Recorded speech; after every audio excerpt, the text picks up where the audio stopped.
మహాభారతం అంటే యుద్ధం, రాజ్యం, అధికారం అనే భావన ఉంటుంది. కానీ ఆ కథలో దాగి ఉన్న ధర్మం. యుధిష్ఠిరుడు సత్యవాది, ఆయన ధర్మరాజు అని కూడా పిలుస్తారు. అయితే ఒకసారి ధర్మానికి మించి సత్యం నిలబడలేదని చూపించాడు కృష్ణుడు. ద్రోణాచార్యుడు మరణించాలంటే ఒక అబద్ధం చెప్తే మాత్రమే సాధ్యమని తెలియగానే భీముడు అశ్వత్థామ అనే ఒక ఏనుగును చంపుతాడు. అశ్వత్థామ హతః అని యుధిష్ఠిరుని చేత చెప్పిస్తారు.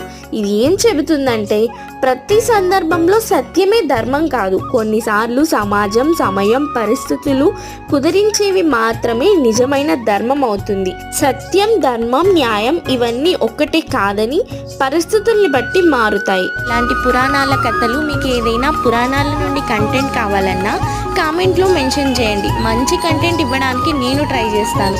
ఇలాంటి వీడియోలు మీకు నచ్చి ఇంకా ఇలాంటివి కావాలంటే పురాణ మిత్ర ఛానల్ను సబ్స్క్రైబ్ చేసుకోండి. Thank you.